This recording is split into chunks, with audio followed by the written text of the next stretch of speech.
I should start out by introducing who I am. Hello and welcome to this Aging Well workshop hosted by South Dakota State University Extension and North Dakota State University. I am located at the West River Research and Extension Center in Rapid City. I am Lisi. I'm a gerontology um, field specialist located here in Rapid. We're using Zoom webinar today, and all attendees' microphones and cameras are off. So enjoy the event and be sure to ask questions at any time during the Q&A button. We will address your questions at the end of the workshop today. If you received a handout by email, I encourage you to go get that from your email. If you have the ability to print, go ahead. If you can't print that handout and you would like a copy, respond to the email I sent you with your mailing address and let me know you want the handout, and I'm happy to mail it to you. So let's have a little fun. Let's see where we have everyone joining from today. So may I share that I'm located in Rapid City. For those of you who have joined us, please share where you're located in the world, because you have people all over the place who participate. Oh, we have Cleveland, Ohio, Sioux Falls, South Dakota. Wow, Ohio, very fun.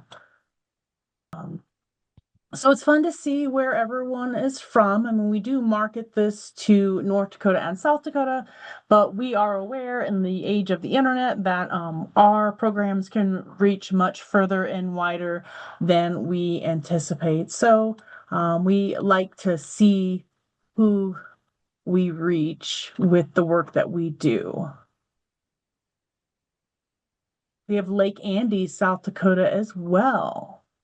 If you don't see the buttons at the bottom of your screen, you may have to move your mouse cursor down and hover over at the bottom to get the buttons to appear. If you are using a smartphone or a tablet to participate in this webinar, you might need to tap the screen to get those buttons to appear. But welcome, we're happy to have you. John is in chat. He can provide some help if you're having trouble with technology.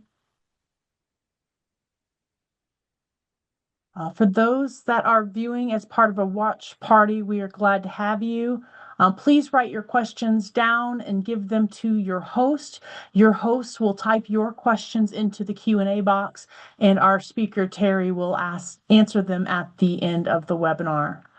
If you are just joining us, my name is Lisi Brown. I am a gerontology field specialist with South Dakota State University Extension. I am located at the West River Research and Extension Center in Rapid City, South Dakota. We have about 3 minutes before we're going to get started. If you're just joining us, we'd love to see where you are joining us from. Write your state or city in the chat, whatever you're comfortable sharing. Hello and welcome to this Aging Well workshop hosted by South Dakota State University and North Dakota State University. I am Lisi Brown. I am a gerontology field specialist with South Dakota State University. I am located in Rapid City, South Dakota.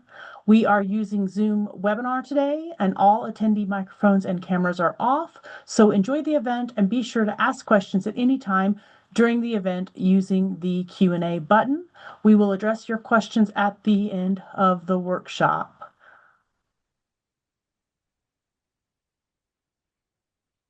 If you haven't done so yet, please feel free to test out the chat box. You can type hi, or you can write where you're from. We have Tracy from the Black Hills. So we're happy to have you here. Please feel free. We have the Black Hills Center for Aging hosting a watch party. I'm hoping it's going well. If you don't see the chat button or the Q&A button at the bottom of the screen. You might need to use your mouse to move your cursor over it to make it pop up. If you are using a tablet or a smartphone, you may need to tap the screen to get the buttons to appear. But please use the chat and use the Q&A.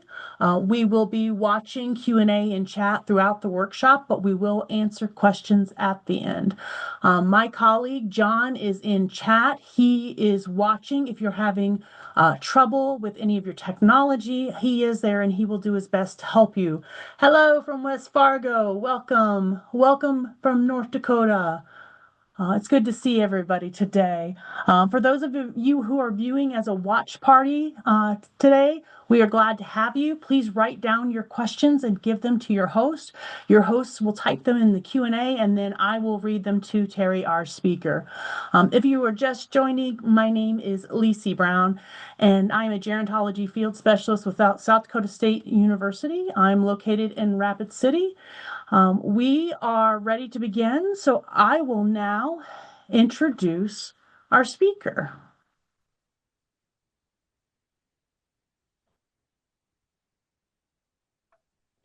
Teri, I'm waiting for you to turn your camera on. There you go. Teri, I realize I didn't ask you for the correct pronunciation on your last name. My apologies. It's undum, just like it sounds. Meaning Okay, I'm not dumb. I'm undumb. I'm smart. I'm undumb. Thank you, Teri. Welcome. Teri Undem is a director of advanced pharmacy practice experiences and a faculty member at the School of Pharmacy with the College of Health and Human Sciences at North Dakota State University. I'm going to turn the floor over to Teri.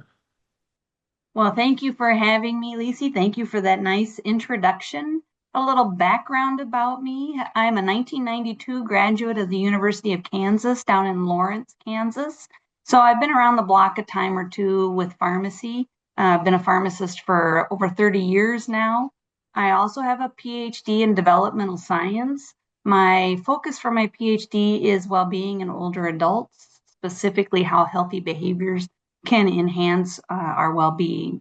I would like to apologize for the scratchiness of our voice and my voice and kind of provide a little bit of an FYI. I'm getting over a horrible sinus infection, so if I have to blow my nose, I apologize, but I'm going to mute my camera and my video because nobody wants to see that, and it doesn't need to be recorded for posterity. The second thing is a disclaimer on this topic that we're going to talk about today. I'm going to share my screen and pull that up.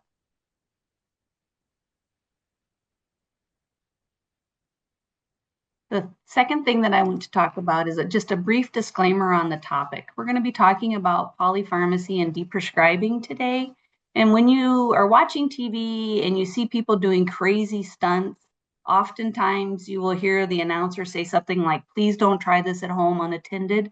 And I would just encourage that same mentality here based on this topic.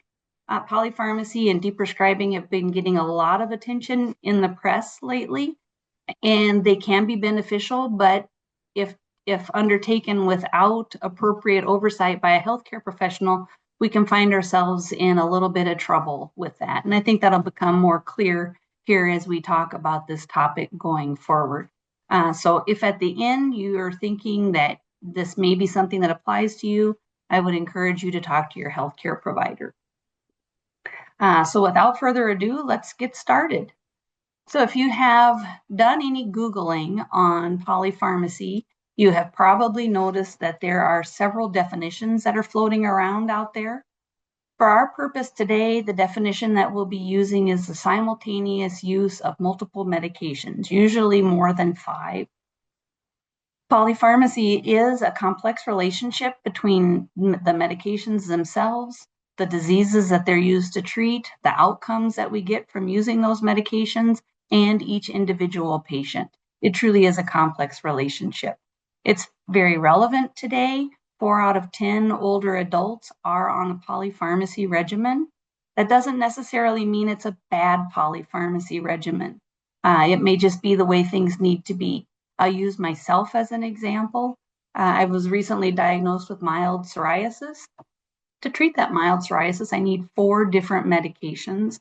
Coupled with my thyroid medication, that puts me on 5. So you could argue that I'm at a risk of being on a polypharmacy regimen because I have so many medications. But that regimen works for me. I feel good, everything is under control, and so it's not an inappropriate regimen. Today, our focus is going to be on inappropriate polypharmacy, and inappropriate polypharmacy can stem from several different avenues, such as inappropriate use of medications, inappropriate dosing of medications. That dose might be underdosed or even overdosed, or just wrong medications for the conditions they're meant to treat in general. When we talk about inappropriate polypharmacy, we see several associations that come up.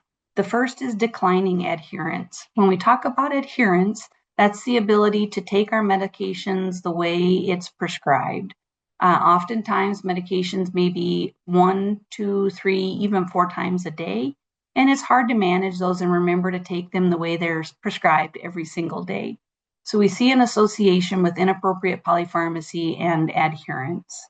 The next association that we see with polypharmacy are adverse drug events.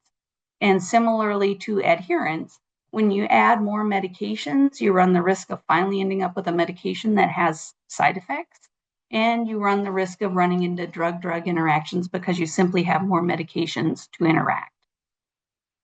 The third association that I'd like to talk about are changes in cognition. When we add more medications, we run the risk of those drug-drug interactions. We also run the risk of seeing changes in memory and reasoning skills. So we do watch for changes in cognition when we see multiple medications on board. Then, probably as no surprise, when you add more medications, the chances are that you'll end up having a product added that can lead to falls or decreased mobility. This is commonly caused by side effects or even drug interactions sometimes. And then if you look at all 4 of those together, it's really no surprise that you may see an increase in hospitalizations and increased healthcare costs that come from polypharmacy regimens. I want to point out one thing here before we change slides. You may have noticed that I have been very careful with my wording in saying that polypharmacy is associated with. I'm not saying that polypharmacy causes these things. We don't really know what causes these things when we look at polypharmacy. But when we research polypharmacy, we notice certain things. And it's almost like, that's interesting. People on more medications seem to have trouble remembering to take them. I wonder why that is. We don't really know the cause of that. So we just lift it up as, this is interesting. We need to explore this a little bit more. And we call it an association instead of a cause because we don't really know what causes it. So as you can see, polypharmacy is a big deal. It's important that we understand what polypharmacy is, examine our own medication regimens so that we can be making informed decisions on our own health.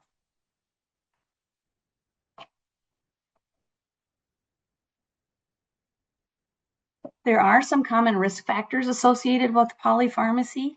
When we talk about risk factors, what we mean there is that there are certain characteristics that increase the likelihood of experiencing a polypharmacy regimen. Risk factors are generally classified as modifiable or non-modifiable risk factors. And there are several risk factors for polypharmacy. I've chosen to highlight 4 of the most common. The first one is being of the female sex. In general, women tend to live longer than men, which literally gives women more time to develop chronic conditions that need medical treatment. Additionally, older age is a risk factor for polypharmacy. Again, as we get older, we are experiencing more time to develop chronic conditions that need to have treatment. The third risk factor that I'm talking about is having more than one physician. And if we pause here and think about this, in today's healthcare, we see a lot of specialization out there. So you've got doctors for diabetes, you've got doctors for pain, you've got doctors for thyroid. There's doctors for everything. Back in the old days, you saw one general practitioner and he just managed all of your medications. And that's not so common today. So probably most of us on this call do have more than one physician. So just know that does add a little bit of extra risk for polypharmacy. And then the last one to talk about is chronic mental health conditions. And just the nature of those mental health conditions, they usually require multiple products to treat one condition. And many people who suffer from mental health conditions have more than one mental health condition. So when you look at these risk factors in total, these 4 common ones, are any of these really modifiable? Can we change our sex? Can we not get older? Well, we could not get older, but that's not something we really want to consider. Most of us have one physician, and many chronic medical conditions really can't be prevented. So no, none of these are really modifiable. So you may be sitting there thinking to yourself, well, then how do I minimize my risk of polypharmacy? And to that, I'll say, I'm so glad that you asked, because there are some ways that we can decrease our risk of polypharmacy. There's a lot going on this slide. We're going to walk through it a little bit slowly and carefully. The first bullet up there, you're going to hear me talk about quite a bit through this presentation.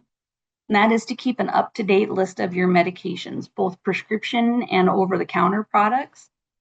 Besides keeping it up to date, make sure that you have it handy. Keep it with you in a purse or a wallet, and take it with you to all of your doctor visits. This is especially important if you do see multiple providers, and if those providers are in different health systems. So if you see a physician at Sanford as well as Essentia, their computer systems are not linked easily. And so having all of your medications in one spot will help both of those doctors kind of keep a handle on what medications you're taking. If at all possible, use just one pharmacy, and there are some reasons for that. When you go to the pharmacy for a prescription refill or a new prescription, pharmacists, they're smart people, but they use software to double check their brain power to make sure that there's no interactions between your medications. They check for duplicate therapies, so whether you're taking more than one product for the same condition, that software makes sure that the dose is appropriate. And when you're split across multiple pharmacies, you lose that extra level of safeguard. One of the most common reasons for using multiple pharmacies is cost, which I totally understand. Prescriptions are expensive, even when you're on an insurance plan. If that is something that's relevant to you, I would encourage you to pick the pharmacist that you like the best and go in and have a discussion with them. There may be options available to help make that cost less different between stores. That might be special pricing that they're willing to do for you. It might be coupon cards that they have available. There's a variety of things that can help make it easier for you to get all of your medications under one pharmacy. The next bullet there is talking to your doctor or pharmacist. And this sounds really simple, but when you're sitting down in your appointment with your physician and you know they're in a hurry, they're decked out in that white coat, they're important, they know a lot, and their time is money, it can be very tempting to just nod and say, yep, yep, yep. But remember, you're paying for their services. And because of that, and because you're their patient, you have a right to information from them. So there are some things that you should ask your physicians and pharmacists when you're visiting with them.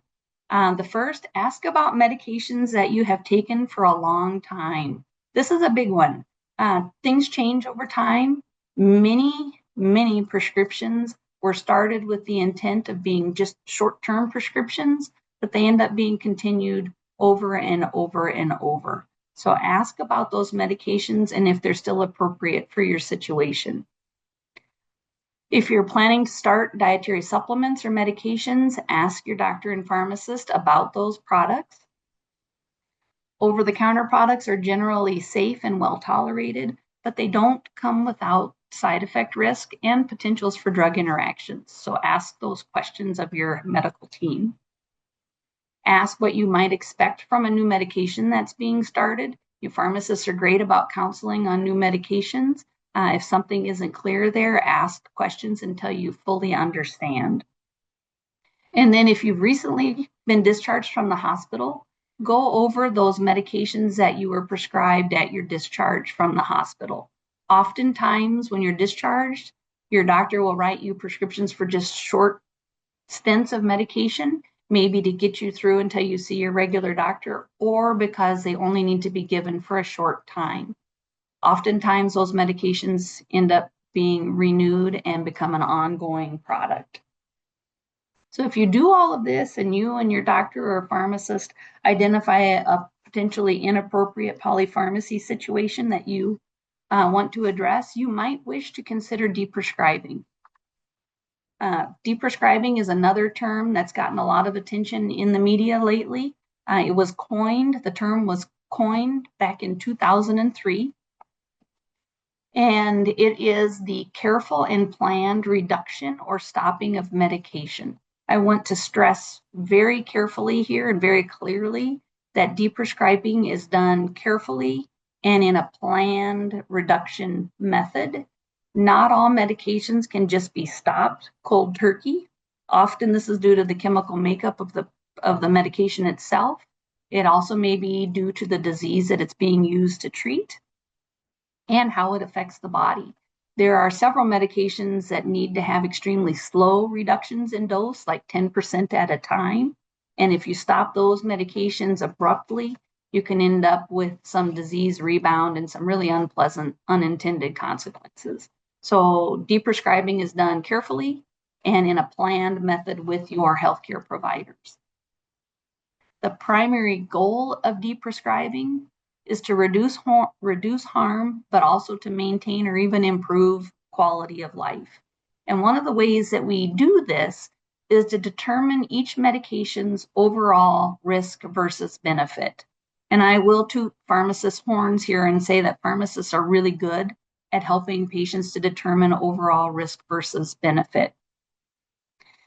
So risk versus benefit, what we're looking for is, do we get enough benefit to outweigh the risks that come with that medication? And risks might include the side effects or how it interacts with other medications. And this can be a little bit difficult to determine because it's going to change based upon your life stage. For one example, say I'm diagnosed with high blood pressure, and the medication that they want to treat me is extremely effective. It's going to drop my blood pressure just like that tomorrow. But I'll never, ever play pickleball again. I love pickleball. I might not be willing to accept that risk benefit. Certainly, if that was my only option available, I would do so. But my question back to my doctor would be, is there another product that I could use that will allow me to continue to play pickleball, to do the things that I love? Again, risk versus benefit is going to vary by person and by life stage. What's important to me now may not be as important 10, 15, 20, 30 years down the road. Once you decide to pursue deprescribing, you and your provider will prioritize drugs for discontinuation.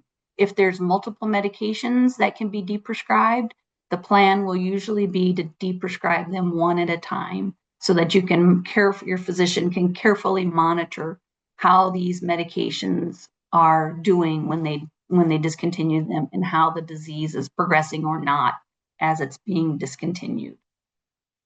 And then finally, this should be done under the supervision of a treating clinician. And your treating clinician might be a nurse practitioner, might be a physician, might be a pharmacist or a PA. There's a variety of healthcare providers that can help with deprescribing, and we'll talk more about that here in just a little bit. So on the previous slide, I talked about the main goal of deprescribing, but there are several reasons that we would choose to deprescribe in order to meet that goal. And some of those include looking at things that are preventing you from living your best life. And the first one I would like to talk about is that the medications that you're on are doing more harms than good. That was one of the goals of deprescribing on the previous slide, to decrease patient harm from medications. And so we look at those medications that might be more harmful than they are good. And there are many reasons why that might be, but the most common one is that there may be an increased susceptibility of adverse drug events due to multiple medications on board, or where you are in your life stage based on age-related changes. We also look at medications that are no longer necessary, As I mentioned before, this could have been a medication that was started in the hospital that was never meant to be long-term, or it could be that you have chosen to implement some lifestyle modifications to try and improve your situation. And by eating healthy and engaging in regular physical activity, you no longer need diabetic medication, or you need less diabetic medication or less blood pressure medication. So people's situation changes based on their life stage as well as their life choices, and medications may no longer be necessary or need to be adjusted. The next one is age-related changes. This will affect all of us at some point or time because we all get older. Age-related changes are associated with changes in metabolism, and that has many prongs for how it can affect how medications work in the body. As your body mass changes, muscle versus fat composition, you're going to have differences in how medications are dispersed through your system. As we get older, our liver and our kidney function changes. Most medications are metabolized by the liver or the kidney, and so you're going to see differences in how the drug is absorbed and to what extent it's absorbed. Side effects also may change with age-related changes, and again, that's because of how the drug is metabolized and utilized by your body. And then as we get older, if we have more chronic conditions show up, we see an increased risk of side effects as well as drug interactions. I would say that the number one reason we deprescribe is to individualize patient care. No two patients are alike. If Lisi and I both are diagnosed with the same illness, what she's hoping for an outcome and what I'm hoping for an outcome may not be the same. Certainly we'll share the same desire to have that condition get better, but from there on, you may see some differences in what individuals wish to have as outcomes. Is it simplified care, or is it quality of life, or is it the status of the disease, or is it all of the above? Again, that's going to vary as we get older and what matters most to us. Right now, pickleball, horses, family, those are my work. Those are my main priorities. But 20, 30 years down the road, those may not be the same priorities I have. And so I might be willing to look at other products to treat my conditions. Finally, we deprescribe only when it makes sense. If you're on a polypharmacy regimen and it's working for you, there are no other alternatives, certainly you wouldn't want to deprescribe. If you're on a polypharmacy regimen, it's working for you, it's not causing you hardships in terms of remembering to take it or the cost or side effects, and you feel good, you may just want to go with the status quo. Just because deprescribing is available does not mean you need to deprescribe. It really is a one-on-one discussion with you and your healthcare team.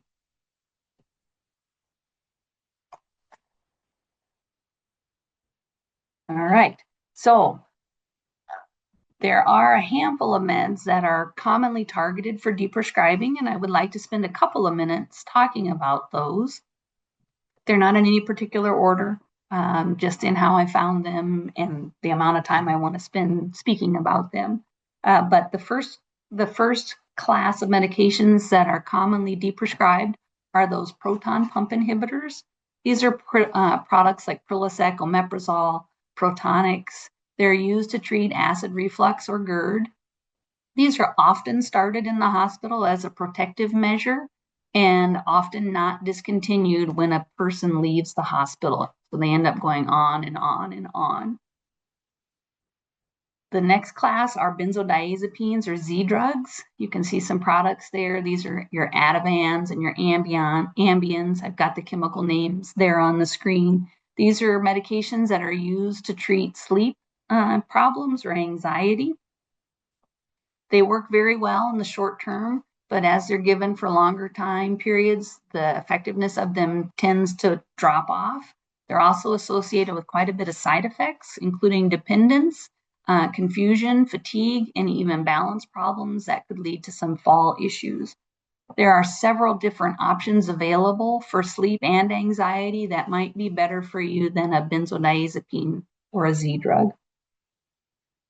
The next classification is antipsychotics. These are medications that are used to treat some of the mental health conditions that are out there.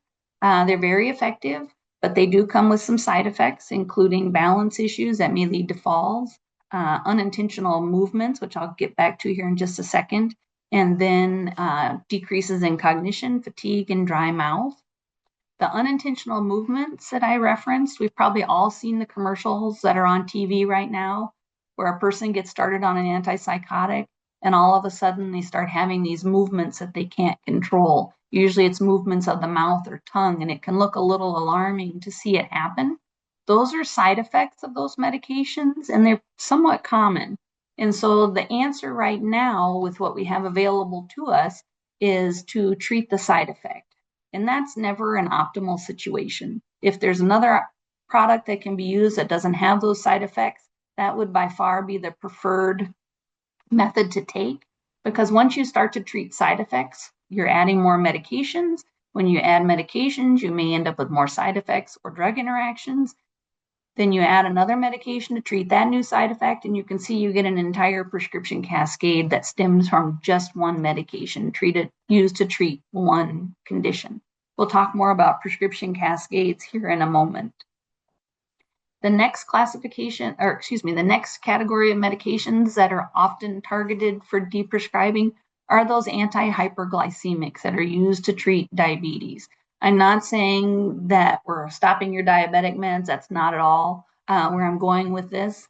But there are some of the older anti-hyperglycemics that were super effective in dropping blood sugars, so much so that they would often drop blood sugars too fast, which led to dizziness, falls, confusion, and if your blood sugar goes low enough, you can end up in a seizure situation.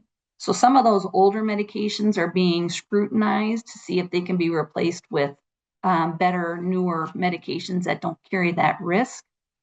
Additionally, as we get older, it's not quite as clear exactly what the optimum blood sugar number is or what the best A1C is. Maybe it's a little higher than 7, or based on your own personal medication, maybe, or personal medical situation, maybe it does need to stay right at 7. So there's a little unsure or uncertainty there as we get older on what the best number is for blood sugar control. The next class of medications are those pain medications, specifically opioids. These are often started in the hospital and not stopped upon discharge. They may not be able to be stopped after discharge because of chronic pain. However, opioids especially come with side effects, including dependence, confusion, incoordination, loss of balance, changes in cognition. And so it might be reasonable to have a discussion with your physician or your pharmacist about options out there that might be better for you in your situation. Allergy medications are also commonly targeted for deprescribing. These are very drying in nature, which I have been relying on those lately. That's what they're supposed to do. You get a runny nose, you take an allergy medication, it dries up your nose. Unfortunately, it dries up everything else, including a little bit of the fluid in your brain, which can lead to some changes in cognition. And then the last classification of medications are anticholinergics. And this one is really tough when it comes to quality of life, because most of the overactive bladder medications and Parkinson's disease medications have anticholinergic side effects. And those products, for our own well-being those conditions for our own well-being need to be treated. However, those anticholinergics are very drying as well. And so you see some changes in cognition being possible with that class of medications. Those are just a few of the most commonly targeted medications for deprescribing. If some of those fit your situation, you might star them on the handout and have a discussion with your provider when you see them if it's of interest to you to consider deprescribing. So if you do decide that deprescribing is something that you want to pursue, what can you do to get ready for that discussion? There's quite a few things that you can do. The first, you've heard me say this before, keep track of your medications. This includes that up-to-date list of your medications. If you don't currently have one of those, your local pharmacist can probably get you a medication list from your active profile quite easily. Make sure that you understand the side effects of your medications, especially if you've just started on a product, I'll use lisinopril for blood pressure as a quick example. If you were recently started on lisinopril and all of a sudden you notice a cough, yes, you could be getting a cold, but that cough also could be a side effect of that lisinopril. That would be a good time to ask your pharmacist if there are other options that may not have that side effect, and then to follow up with your physician about a change.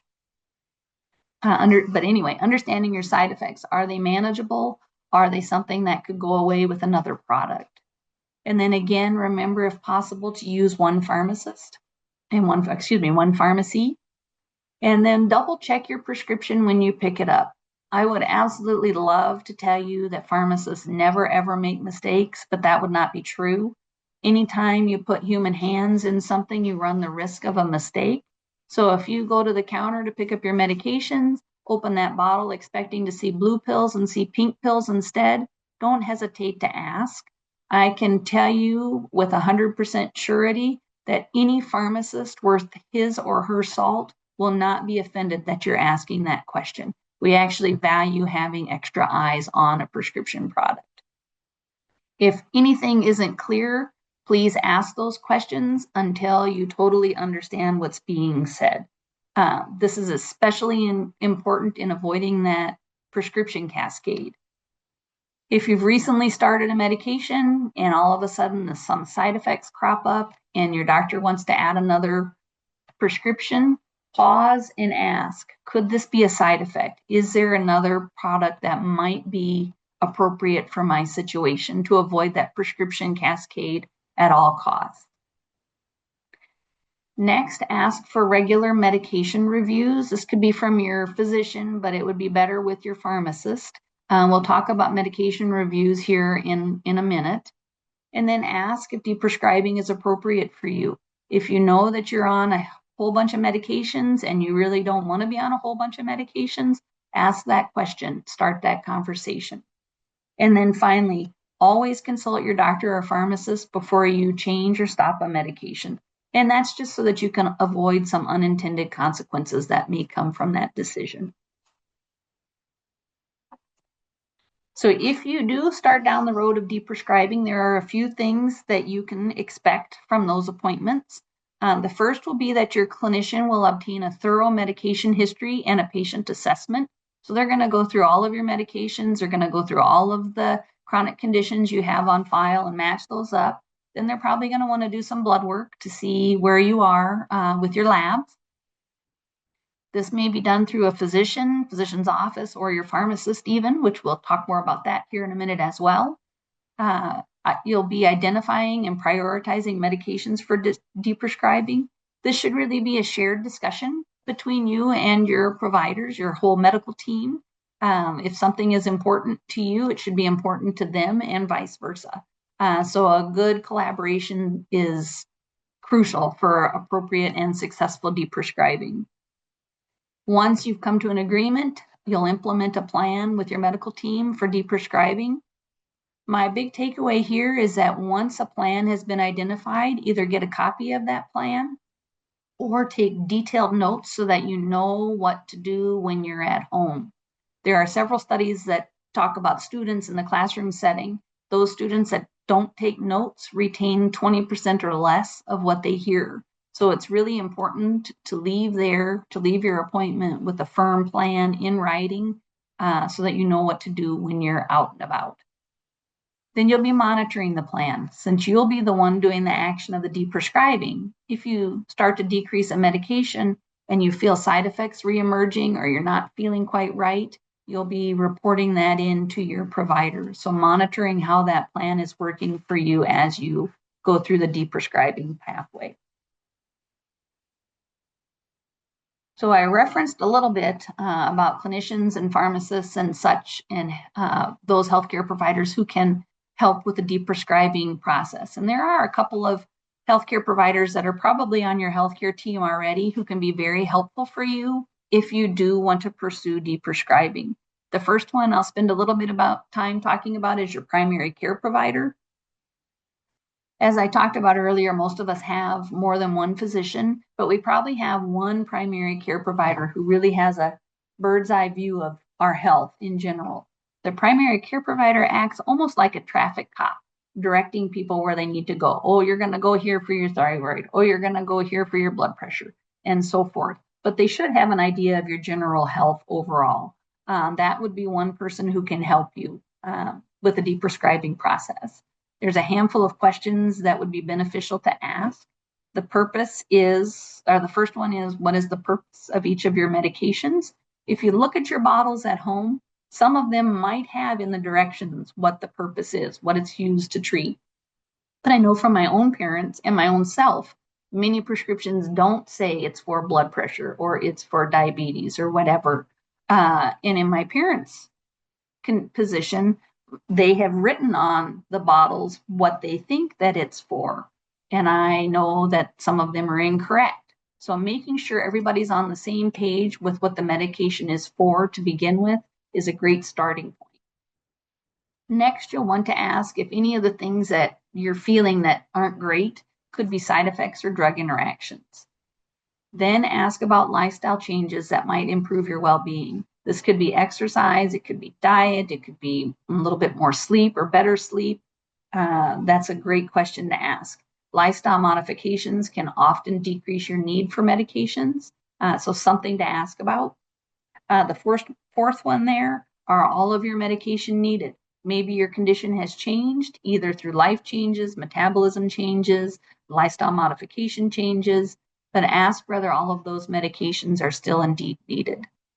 And then the last is kind of a catch-all question. This gives you time to collect your thoughts as well as your provider to kind of reflect on what you've talked about to that point. But what other information should I know about my medication? What am I missing that I should know, that I should ask about? The second healthcare provider I want to talk to you about that can help you is your local pharmacist. Obviously, this is near and dear to my heart because that's what I am for my career. But what comes to mind when you think about a pharmacist? When you think about your local pharmacist, what do they do? I'm guessing that you're thinking that pharmacists count pills and place them in the bottles that you have at home. Well, what if I told you that in most pharmacy settings, pharmacists are no longer counting pills? Would that shock you? So when we think about your healthcare journey, pharmacists would love to engage with you in a more deep fashion than just giving you your pills in the bottle. And there are several reasons why they would be a good choice for you to get to know. In my opinion, pharmacists are an underused resource in most communities. And I say that because as pharmacists, we have extensive training in all aspects of pharmaceutical care. This includes a minimum of 8 semesters devoted to nothing but drug knowledge. That's the most of any profession by far.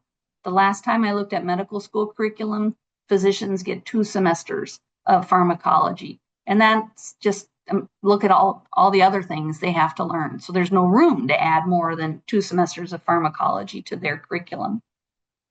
Pharmacists are trained in delivering evidence-based treatments. We're trained in the mechanism of action of medications. So actually how those medications work. How do they decrease your blood pressure? We're skilled in identifying drug interactions and side effects and managing both.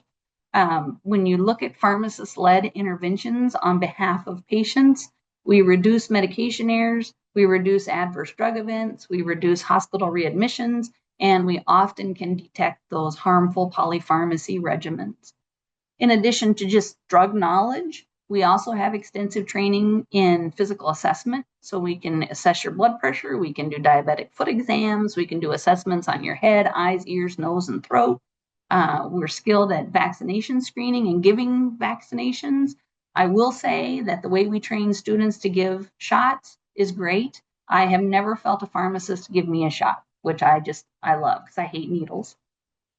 We also are skilled in evaluating lab values and making recommendations based on those lab values. We can compound medications that aren't available in the retail world. And then we can get extra certification for point of care testing.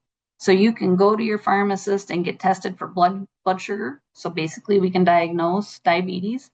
We can test your cholesterol. So we can diagnose cholesterol, strep throat, hepatitis, COVID, you name it. There's a whole laundry list of things that we can test for. And in many states, including North Dakota, where I'm located, we have prescription authorities. So we can write prescriptions from a whole list of medications without oversight from a physician. And then finally, we're skilled in chronic disease state management, which we'll talk about in depth here coming up. We do disease state management either with a physician or on our own, completely on our own. Because of this specialized training, there are over 100 different pathways for pharmacists to work. There's the traditional settings, such as hospital and community pharmacies. There are pharmacists in the cosmetic industry, aerospace industry, pharmacists that only work in oncology and infectious disease, and even sport medicine pharmacy, just to name a few. But the single most best thing about the pharmacist is that we are so accessible. So if you think about when you need to call your doctor, and please don't think that I'm taking a stab at physicians. This is just the way our healthcare system is right now. Everybody's doing the best that they can. When you need to call your physician, you call the clinic, you leave a message with the receptionist. The receptionist gives the message to the nurse. The nurse might call you for more information. The nurse talks to the doctor gives the nurse the answer, and the nurse calls you back. It takes a day, maybe two, to get an answer. What happens when you need to get a question answered from your pharmacist? You pick up the phone, you call the pharmacy, you ask for the pharmacist. Within a minute or two, you've got a pharmacist on the phone. So we're highly accessible, and we would love to be able to help you with anything related to your health, not just your pills. So anyway, I'll step off my soapbox about what pharmacy can do for you, and we'll move on to what you should do when you come in and meet your pharmacist. If you don't know your local pharmacist, I would really encourage you to stop in, introduce yourself, and have a nice discussion just to see what they have to offer there in your community. Most of us live within 5 or 10 miles of a pharmacy.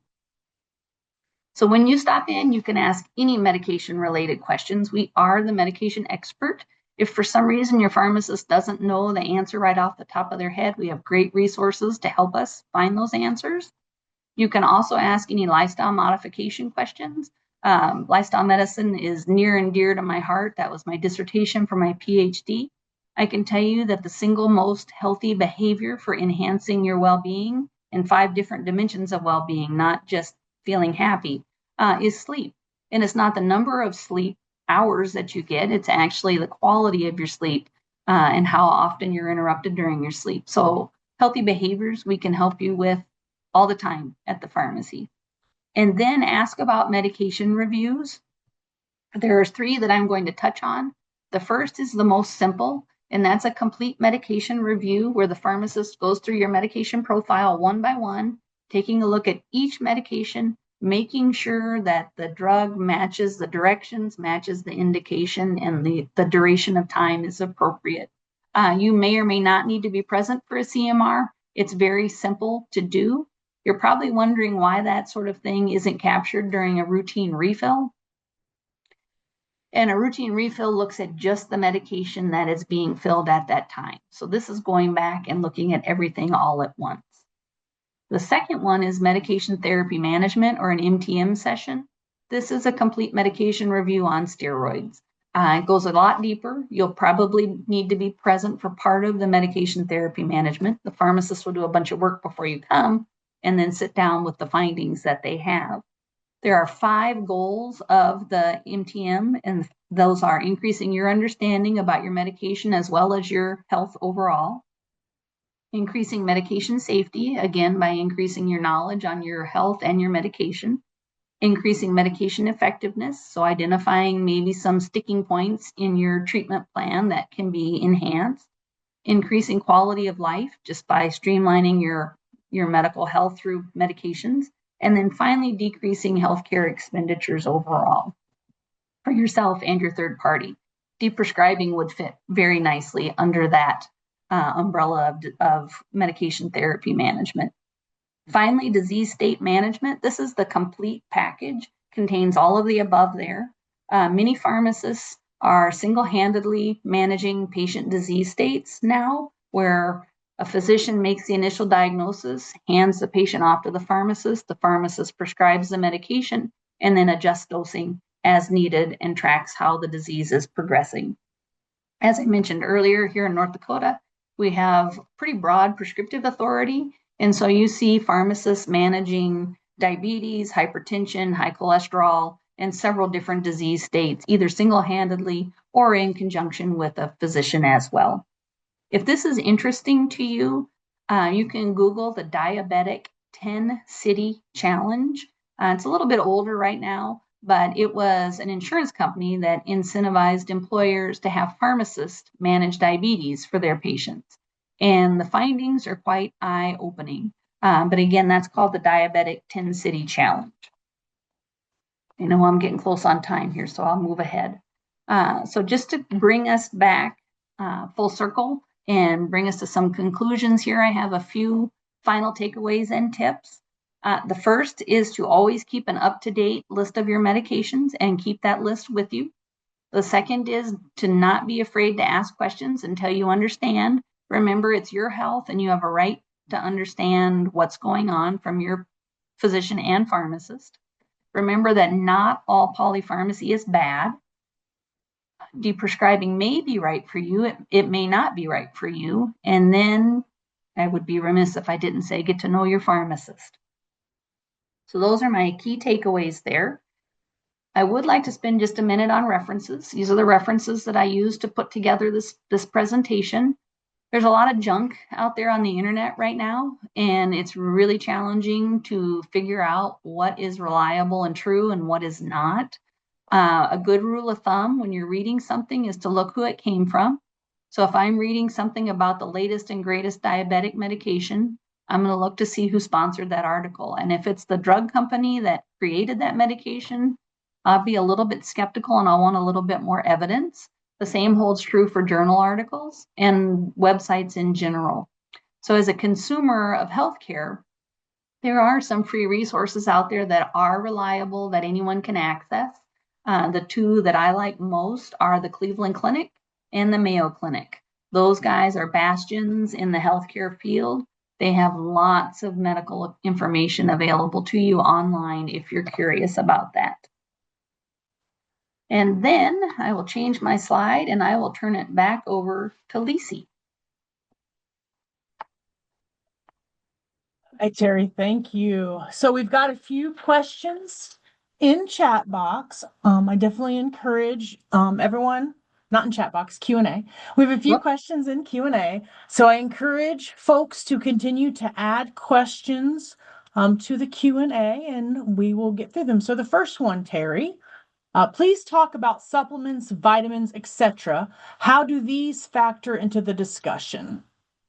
That's an excellent question. And I would factor them in just like I would medications and other over-the-counter products. When you think about, oh, I could go on and on. So rein me in if I need to. I teach about supplements, so this is a great question.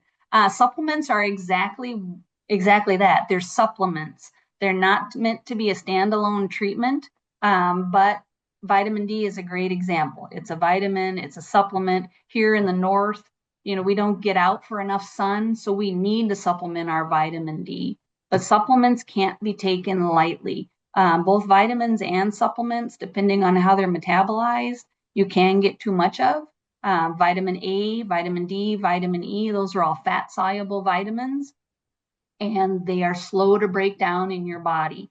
Vitamin B, vitamin C, those are water-soluble vitamins. So if you take too much, your body literally flushes them out in the urine because they can't use them. Supplements, my biggest concern with supplements is they're not regulated like medications. So you won't find the safety information out there because it doesn't exist. I am not against supplements by any means, but I always want to know more. Did that answer your question? I think that'll do. Thank you. So the next one, hard to prioritize drugs when several healthcare professionals, pet specialists are involved. Hard to get the whole medical team together. Suggestions on how to achieve this. Call your pharmacist. Schedule time to sit down with your pharmacist and go through your medications. The first step will be the pharmacist highlighting things in a prioritized manner. So when we look at primary problems in patients, the primary problem a patient has is the condition that can kill them or cause them to be pretty miserable and decrease quality of life. So those are always the first starting point. Look at those first, make sure they're treated appropriately. Pharmacists are great at finding alternatives that are better for patients. That's what we do. They're great at looking at a profile, seeing that you take 4 products for whatever condition, when maybe there's one product that would be better than all 4 combined. So I would start with your pharmacist. Okay, the next one. They do want suggestions, but they say more of a comment than a question. I use the VA for my health care, and it's been a revolving door when my primary care doctors retire, quit, accept different positions, etc. So continuity is a mess as other medical professionals fill in. This information today is helpful for my individual needs, but my situation is likely common with vets. Any suggestions? I would say your situation is common with healthcare anywhere. I just lost my primary care provider. She was great. Because she was great, she got snapped up to Mayo Clinic. So you're it's the state of medicine right now. Medical schools aren't turning out as many physicians. Pharmacy, not as many people are going to pharmacy school. So we're really seeing a shortage of healthcare providers in general. And then what ones are graduating can write their own tickets and go wherever they want. And while I love North Dakota, not all pharmacists, physicians love it as much as I do. So again, think about your healthcare team, doctors, pharmacists, nurses. Who's the consistent one in your personal team? If your nurse has been there forever, I would start with your nurse. If your pharmacist has been there forever, I would start with your pharmacist. And just start having a discussion there and keep your med lists handy. If you have a very complicated medical situation, get a journal. Keep that list in your journal. If you start feeling things aren't right, write down what those are and talk to whoever is that consistent person on your medical team to get the ball rolling. This I'm just going to say this, and please know that it's not meant in a negative light for anybody, but with the way our healthcare system is right now, we have to own our own health as much as possible. I know you're probably thinking, I'm not a doctor, I'm not a nurse, I'm not a pharmacist. How do I do that? Educate yourself. Make sure you have your questions answered. Make sure you understand what those answers are. And if something looks funny, ask. I tell my own parents, you've got to advocate for yourself. When you go to the doctor and they tell you they've got 8 minutes, that's not good enough. I'm here. These are my questions. I would appreciate it if you would answer my question. So self-advocate for yourself. If you're not comfortable doing that, take someone with you who is. It's a tough discussion to have, but healthcare right now is in a tough spot. I think that's really good advice about tracking, really being an advocate for yourself. When I facilitate a support group for caregivers of people with dementia, and we encourage our caregivers to use the electronic medical system where you can email questions, like write a letter and email it to the doctor beforehand to try to help advocate for your loved one, because often they do only have 8 minutes. And if, unfortunately, when we speak, we tend to meander when we're talking, we're not very efficient. If we write it in a letter, it's a lot easier for the doctor to process what you're going through without all the extra stories that you may think are important, but really don't get to what the doctor needs to know. So that's really good advice. I did shamelessly promote my medication list document in chat. So if you need a medication list template, there's one in chat. It's free to use. You can type right in it, and then it's easy to update as your medications change. So shameless self-promotion there. We have three more questions. Okay, before you move on, I want to dovetail quickly on what you just said. When you have your letter for your doctor and you take it to your appointment with you, if you can have bullets of the things you want to touch on, give it to your physician as soon as he sits down. Then he's not going to get up and leave until he's gone through your list. Okay, next question. They would like advice on what to do to discard old or no longer needed medications. Sure, that's a great question. If you have a police department in your community, they probably have a take back box that you can go and put your medications in and then they'll be disposed of. If you do not, either take your old coffee grounds while they're all wet and used and mix your pills in those and put them in a plastic container so it doesn't leach out into the groundwater. If you're not a coffee drinker, but you have cats, throw them in your used kitty litter, and the same thing, bag them up in plastic so they don't leach into the groundwater. Don't flush them in the toilet or dump them down the sink because those will eventually get into our groundwater. Very good. So we have a comment question here. Uh, Polypharmacy, including overprescribing, clearly begins with the healthcare provider who initiates the prescriptions to please the patient. So for the opioid epidemic, why are we persecuting the drug companies and not the healthcare professional doctors? Do you have any insight to offer? Yeah, that's a loaded question, and there's a couple of things out there with that. The drug companies. I don't know if you follow any of the movies, and the movie now is escaping me, the name of it. But there's a movie out there about OxyContin specifically, which is a long-acting opioid, and the drug companies knew of some of the risks that were associated with OxyContin, and they hid them. And when the FDA was inspecting, doing the approval process, they got missed. So there is some finger pointing that's deserved at the drug companies. You're right, there is some finger pointing at physicians too. And I can tell you from a friend who's a physician, when patients come in and pressure them to write prescriptions, sometimes it's easiest just to say, fine, here you go, get out of my office. Is that appropriate? No. But how would we react if we were in that same situation? I like to think I would say, I'm willing to write you a prescription, but it's not for an opioid. I don't know that that is a common, feeling when somebody is really pressuring you. But you're right. There are several things that need to happen to help get the opioid situation under control. And I wish I had more answers for you than that, but I don't. This is our last question, unless somebody jumps to add more. Although I did have another question. I did have one in my head. Can't ask But questions, Lacey. yeah, I can't ask questions. That's no fun. That's supposed to be my privilege. So this question is there a charge when a pharmacist is doing tests for blood sugar, cholesterol, blood pressure, etc.? Does insurance cover it? Yeah, there is a charge for the test. There isn't an office visit charge, but there is a charge for the test, and many insurances do cover those. So the question I had for you was, what about virtual pharmacies? Because it seems like there's virtual pharmacies. Can you talk a little bit about those Yeah, I sure organizations? can.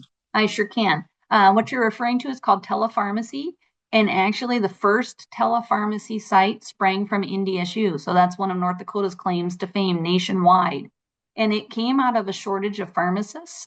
So when I graduated from pharmacy school back in 1992, I was a good student, but I wasn't a phenomenal student. The shortage of pharmacists was such that I had 13 job offers. Some of my colleagues took jobs where they got cars because they needed pharmacists so badly. Then fast forward to the late 90s, early 2000s, we had enough pharmacists, and so everything kind of settled down. But during that time frame where we were so shorthanded, NDSU, our old dean Chuck Peterson, came up with the idea of starting a telepharmacy site. And so you would have a pharmacist in, say, Fargo, who had access to a pharmacy in, say, Ashley, North Dakota, which is a tiny little town, south central North Dakota. They would have specialized equipment, computer, camera, and audio that would be able to dial in to look at the pill so closely that they could see the letters and numbers on that pill to make sure it was the right pill. You had a technician on the small town side who did all of the prescription filling and getting it ready. She would dial up the pharmacist to check the prescription that it was filled right, labeled right, right product. And then she would connect that pharmacist with the patient for a face-to-face counseling session. So that was spawned out of a desperate need for healthcare in some of those small communities. And now it's pretty much nationwide. Is it as great as being one-on-one with the pharmacist all the time? Probably not, but it's a pretty close second and better than nothing for sure. They offer the similar, like where you can call them up and have someone like consult you if you need some additional support. Okay. Absolutely. And it's got to be a 1-800 number to boot. So it's a free call. Very good. Harry, I appreciate your time today. I don't see any more questions or comments, so thank you so much. The recording and the handout will be emailed to everyone. I expect the recording to be available by March 27th. It just depends on how long it takes the production team. If you are viewing this workshop as a watch party guest, please share your feedback about the program with your host. They will send it to me or Philip. And just a friendly reminder that we have one more webinar in this series. It is called Beyond the Will: The Decisions, Documents, and People That Shape Your Estate Plan. It is scheduled for April 15th at 10 a.m. Central. Thank you to Teri. Thank you to our watch party host. Thank you to John for being tech support. And we look forward to seeing you again next time. Thank you very much for this opportunity. It was fun. I hope everybody learned something. I did.